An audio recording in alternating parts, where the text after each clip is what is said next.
어렸을 때 본 프로그램 중에 아직도 기억에 남는 프로그램이 하나 있는데요. 진품 명품이라고 하는 프로그램입니다. 집에서 이렇게 가보로 물려받은 물품들, 어떤 도자기나 문서를 가지고 와서 그 평가를 받는 프로그램인데요. 그래서 희망 가격을 이렇게 적어내요.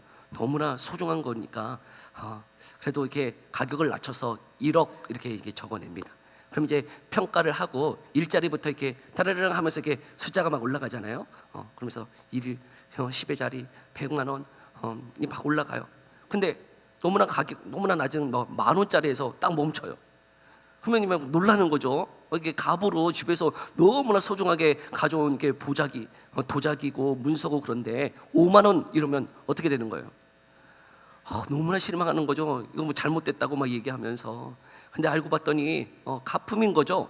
가짜인 거예요. 진짜가 아니더라는 거죠. 근데 어떤 사람들은 개 밥그릇 같은 거 막 이상한 거 막 들고 와요. 막 들고 와가지고 막 이거 평가해 달라고 이렇게 평가하는데 막 5만 원 이렇게 적어내요. 그러니까 아무것도 아닙니다. 이게 개 밥그릇이에요. 그러면서 가지고 와가지고 막 5만 원 적어냈는데 막 가격이 올라가 막 근데 막 1,000만 원 막 이렇게 나오면 어때요? 이 개 밥그릇인데요. 막 1,000만 원이라고 그러면서 놀라는 일들이 비일비재했던 것 같아요. 사람들이요 진짜와 가짜를 구분할 수 있는 분별력이 없더라는 것이죠. 정말 진짜인 줄 알았는데 가짜이기도 하고, 정말 볼품없는 가짜처럼 보였는데 명품인 일들이 있더라는 것이에요.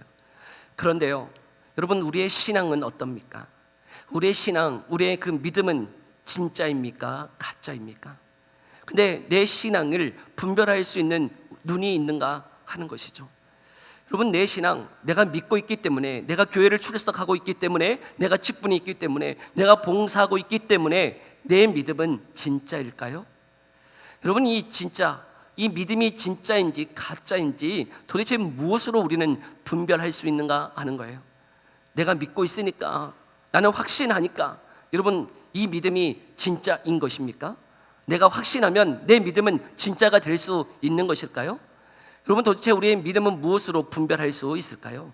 오늘 본문이요 그 믿음을 분별할 수 있는 확실한 증거가 무엇인지를 우리에게 이야기하고 있더라는 것이죠.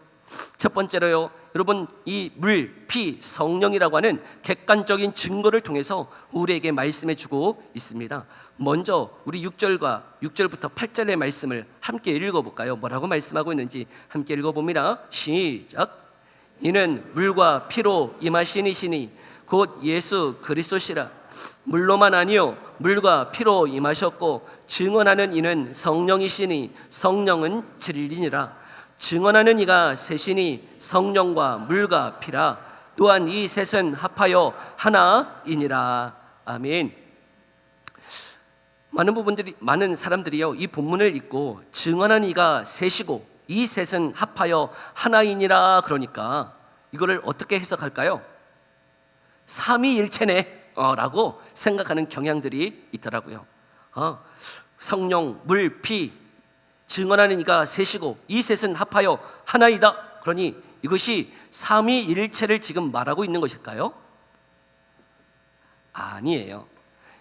여러분, 이것은 지금 삼위일체를 이야기하고 있는 게 아니고 이 세 가지 물과 피와 이 성령이 증언을 하고 있는데 증언하는 그것이 동일하게 한 가지를 이야기하고 있다. 그 동일의 본질성으로 하나를 이야기하고 있더라고요. 그러면 이것이 무슨 의미일까? 지금 이것을 왜 이야기하고 있는 것일까? 여러분, 이 당시의 시대적인 배경을 조금은 알아야 되는데요, 그 당시에 믿는 자라고 이야기하는 사람들 중에서도 예수님이 하나님이시다라고 하는 것을 부정하는 사람들이 있었어요. 왜냐하면 유대적 배경을 가지고 있는 사람들은 하나님은 몇 분이세요? 하나님은 한 분이세요. 하나님은 한 분이신데 예수님이 오셔서 자신을 하나님이다 라고 이야기했기 때문에 유대적인 배경을 가지고 있는 사람들은 그 예수님이 하나님이시다 라고 하는 그것에 대한 많은 반감을 가지고 있었어요. 뿐만 아니라 그 하나님이신 그분이 십자가에서 죽으셨다? 하나님이 죽을 수 있나요? 우리는 다 알죠. 그냥 다 알고 있기 때문에 다 믿어요. 그냥 다 믿어. 다 믿지만 유대적인 배경을 가지고 있는 그 사람들의 입장에서는 도무지 예수님이 하나님이시다라고 하는 것을 믿을 수가 없더라고요. 그리고 하나님이신 그분이 또 인간이다? 여러분, 하나님이 인간일 수가 있습니까? 죄 많은 인간으로 오셨다, 이것 또한 믿을 수가 없는 것이죠. 인간이면 인간이고 하나님이면 하나님이지 어떻게 예수님은 하나님이시면서 동시에 인간일 수 있는가? 여기에 대한 다 각자의 이단의 진리를 가지고 예수님은 그냥 하나님이시다라고만 주장하는 사람이 있는가 반면에 어떤 분들은 아니다, 그냥 예수님은 인간일 뿐이다 라고 말하는 사람들이 있다는 것이죠. 그래서 이런 배경을 가지고 있는 많은 사람들에게 지금 예수님이 그리스도시요 하나님의 아들이심을 증언하는 물과 피라고 하는 객관적인 증거를 들어서 지금 이 사도 요한은 이야기하고 있다는 것이죠. 6절에 보면 이렇게 이야기를 시작합니다. 이는 물과 피로 임하신 이신이 곧 예수 그리스도시라. 이 물과 피가 누구를 증언하고 있다고요? 예수가 그리스도이심을 증언하고 있다라고 말하고 있더라고요. 물은 무엇일까요? 예수님은 공생애를 시작하실 때에 무엇을 받으셨어요? 물로 세례를 받으셨어요. 여러분, 이 물로 세례를 받으셨을 때에 그때 놀라운 일들이 있었어요. 어떤 일들이 있었습니까? 그 세례를 받으시는 예수님 위에 성령이 비둘기같이 임하셨을 뿐만 아니라 하늘에서 놀라운 소리가 있었네요. 우리 마태복음 3장 17절의 말씀인데요, 함께 읽어볼까요? 함께 읽어봅니다. 시작. 소리가 있어 말씀하시되 이는 내 사랑하는 아들이요 내 기뻐하는 자라 하시니라. 아멘. 이 당시에 예수님은 세례 요한에게 세례를 받으실 때에 그냥 단 둘이서 세례식을 한 게 아니었어요. 거기에는 수많은 증인들이 함께 있었던 것이죠. 수많은 사람들이 그 음성을 함께 들었던 거예요. 여러분, 하늘에서의 음성, 어떤 음성이요? 이는 내 사랑하는 자요 내 기뻐하는 아들이라 하는 그 음성이 있었던 것이죠. 분명히요, 이 예수님은 인간으로 오셨지만 그분은 하나님의 아들이셨던 것이에요. 그렇게 세례를 받고 물로 세례를 받고 그 공생애를 시작하셨던 예수님은 마지막 때에 십자가에 피 흘려 주셨어요. 그 공생의 마지막에 예수님은 하나님의 아들로서 우리를 대속해서 대속의 피를 흘려 주셨다고요. 왜요? 피 흘림이 없이는 죄 사함이 없기 때문에 예수님은 우리의 인간의 대표로 오셔서 우리의 모든 죄를 대속하시기 위하여 십자가에 피 흘려 죽으신 줄 믿습니다. 그래서요, 성도들은 성찬식을 통해서 매일 그 떡과 피를 대할 때마다 나를 위하여 죽으신 그 예수님, 다시 오실 예수님을 기념하며 걸어가고 있었던 것이죠. 곧 이 두 가지, 이 물과 피가 예수님이 바로 하나님의 아들이심을 증언하는 객관적인 증거라고 사도 요한은 이야기하고 있는 거예요. 뿐만 아니라 여러분, 그 물과 피는 과거에 있었던 사건이죠.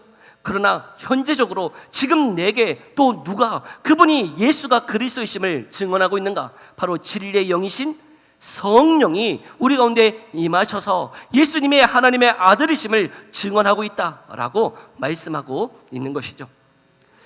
여러분, 성령이 아니고는 그 예수님을 믿을 수 없습니다. 뿐만 아니라 그 예수님이 그리스도이심을 우리는 고백할 수가 없다는 거예요.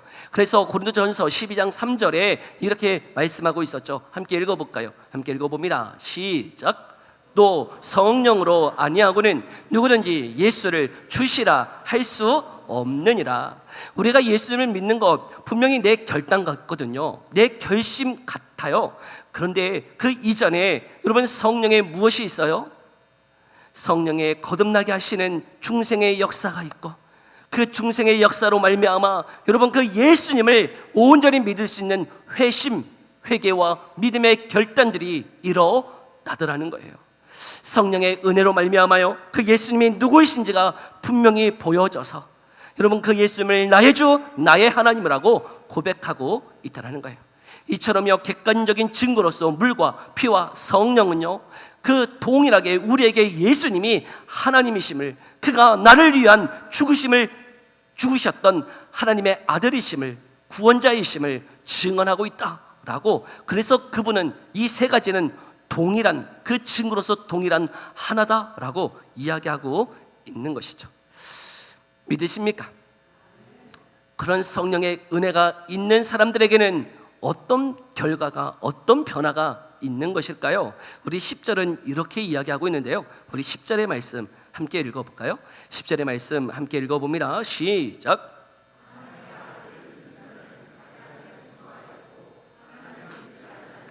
하나님을 거짓말하는 자로 만드나니 이는 하나님께서 그 아들에 대하여 증언하신 증거를 믿지 아니하였음이라. 아멘. 정말 성령의 증거가 내 안에 있다는 그 증거가 도대체 무엇일까요? 목사님, 저 예수님 믿어요 라고 하는 이 고백이 있다면 정말 예수님을 믿는 것일까요? 아니요. 오늘 우리에게 이야기하는 그 성령의 증거, 그 증거가 있다는 그 증거가 무엇인지를 오늘 10절은 이렇게 얘기하고 있더라고요. 하나님의 아들을 믿는 자는 자기 안에 뭐가 있다고요? 증거가 있다요. 내적 증거가 있음을 먼저 말씀해 주고 있어요. 여러분, 내적 증거가 뭘까요? 내 안에 성령이 임하셔서 예수님을 믿습니다 라고 하는 그 고백이 있는 내적 증거가 도대체 무엇일까? 단순히 입술로만 고백하고 있다고 그것이 내적 증거일까? 아니라는 거예요. 여러분, 우리가 예수님을 믿는다라고 고백한다고 해서 그것이 내 안에 성령이 있다는 확실한 증거는 아니에요. 그렇다면 확실한 증거는 도대체 무엇일까요? 저희 중고등학교 때 예수 믿는다는 수많은 우리 학생들이 있었어요. 그때 한 100여 명 있었던 것 같아요. 그때는 참 이렇게 학생들도 많았었는데, 작은 교회였지만 100여 명 이렇게 중고등부 학생들이 있었어요. 근데 지금도 예수 믿고 같이 연락하는 친구는 2명 있어요. 2명. 100명 중에 지금 2명. 여러분, 다 믿는다고 고백했거든요. 함께 다 은혜 받았거든요. 수련회 가서요, 눈물 펑펑 흘리면서 같이 기도했거든요.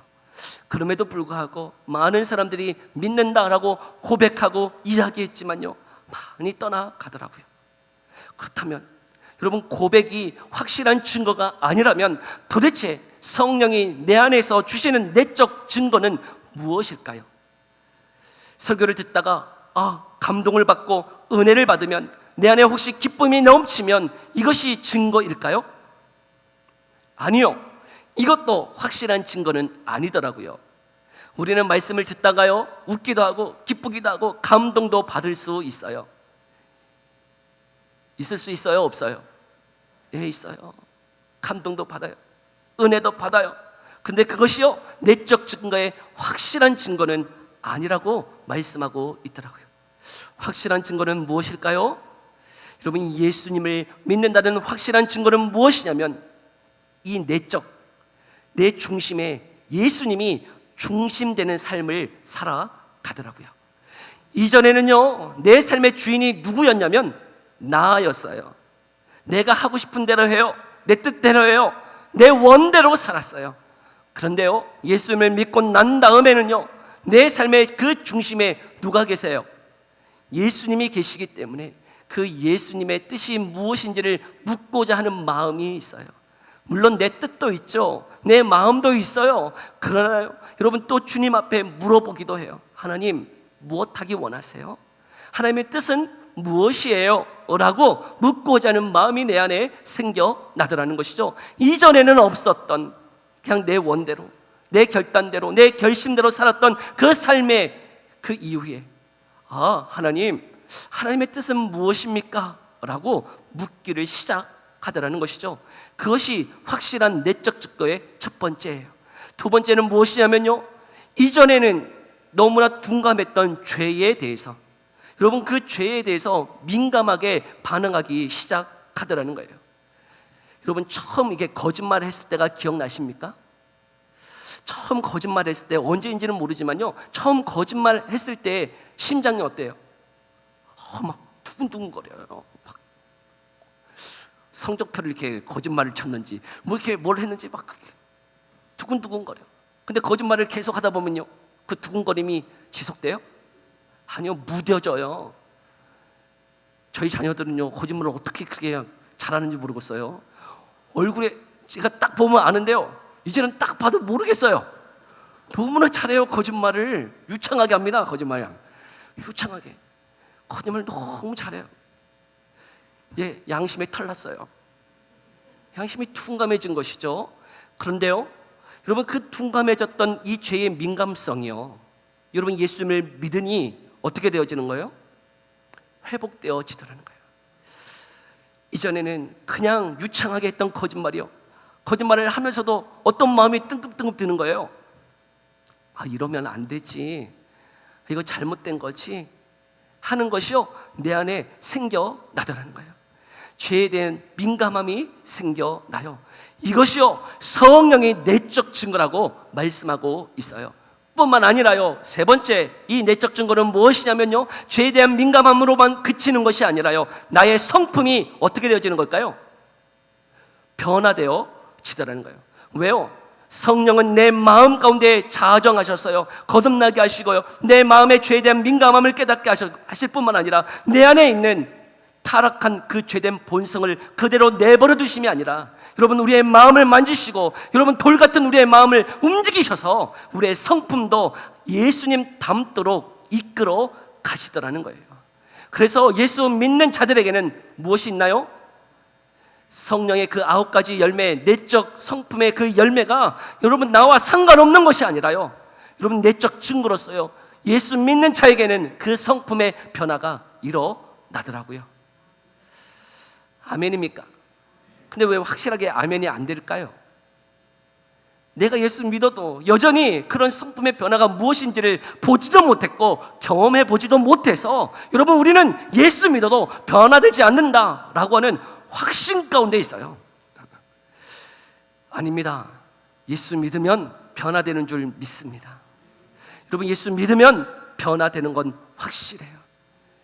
여러분, 우리가 조금 더디다 할지라도요, 조금은 더디다 할지라도요, 반드시요 성령이 내 안에 임하시고 예수 그리스도가 내 안에 계시기 때문에 그 죄에 대한 민감함으로 그치는 것이 아니라 우리의 성품은 9가지 그 내적인 성품의 열매로 맺어가는 줄 믿습니다. 변화는 있어요. 여러분, 그런 내적 증거가 여러분 가운데 있으십니까? 그것이 혹 없다면, 그것이 혹 더디다면, 여러분, 그 성령의 은혜가, 예수 그리스도의 믿음으로 나타나는 그 증거가 내 안에 있기를 간구하며 걸어가는 삶 되어지기를 간절히 소망합니다. 성령은요, 내 안에 오셔서 임하셔서 예수 그리스도를 믿는다라고 하는 고백으로 그치는 게 아니고, 그 고백이 내 삶에 열매 맺어지고 여러분 그 삶으로 드러나도록, 변화되도록 이끄심을 말씀하고 있는 것이죠. 그 증거가 우리 가운데 있기를 간절히 소망합니다. 그런데요, 그 내적 증거보다 더 확실한 증거가 있음을 오늘 한 가지를 더 말씀하고 있어요. 그것이 11절의 말씀인데요, 우리 11절과 12절의 말씀 함께 읽어볼까요? 함께 읽어봅니다. 시작.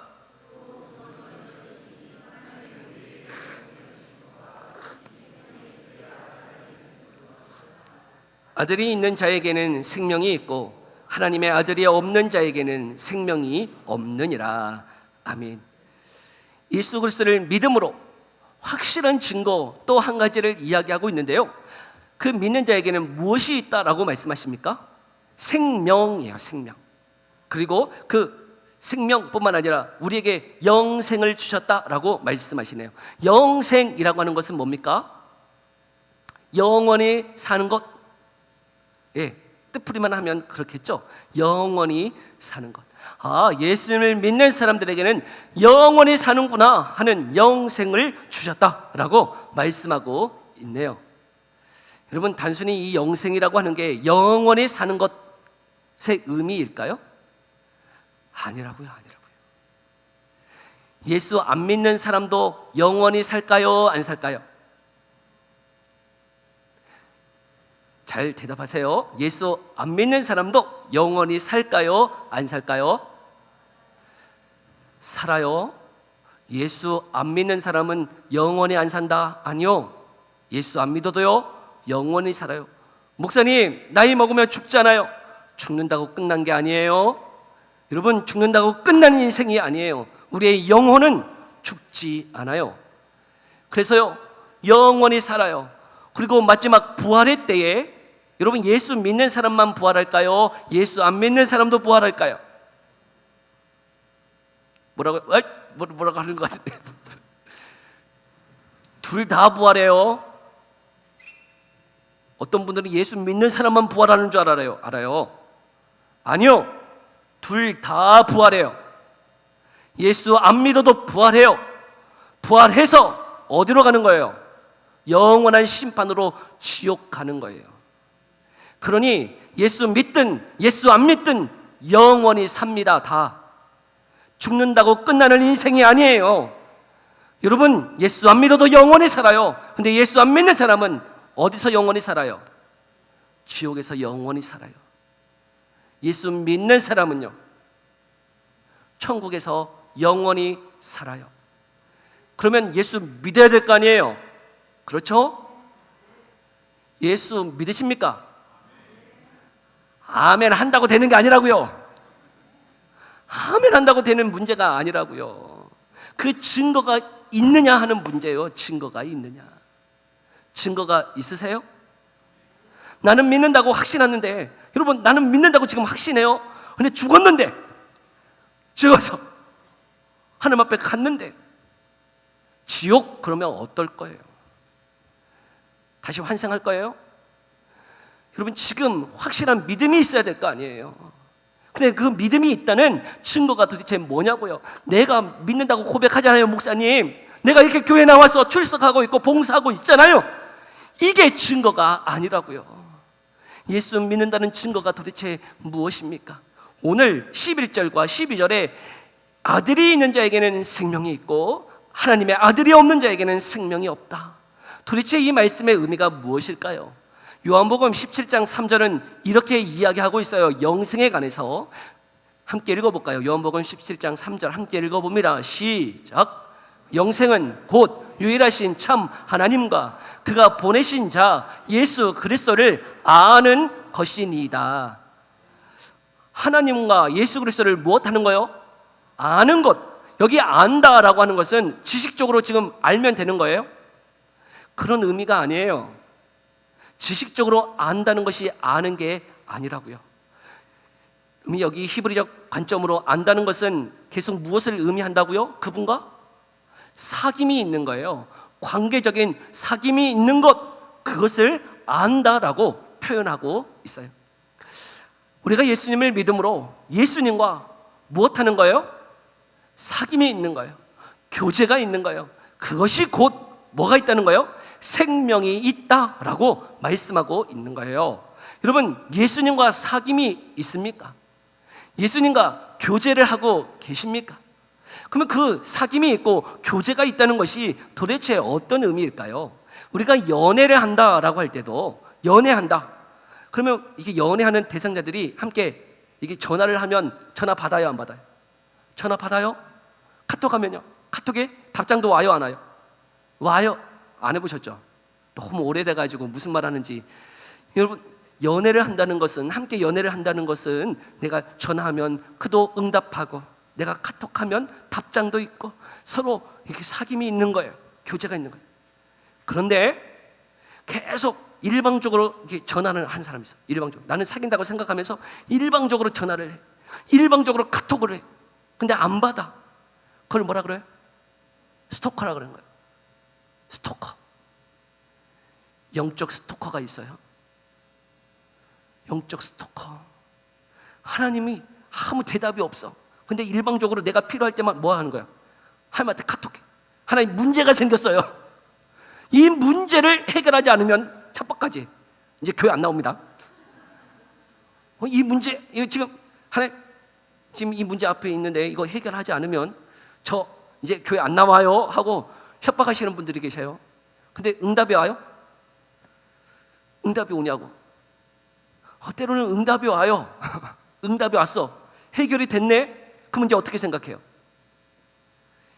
해결될 때가 됐으니까 된 거야, 이거는. 하나님이 해결하신 게 아니고, 해결될 때가 됐으니 됐다 그러면서 자기 마음대로 살아가요. 하나님과 교통함이 아니고 사귐이 아니고요, 일방적인 통로로 사용되어지는 사람들이 너무나 많아요. 나 예수님 믿어요.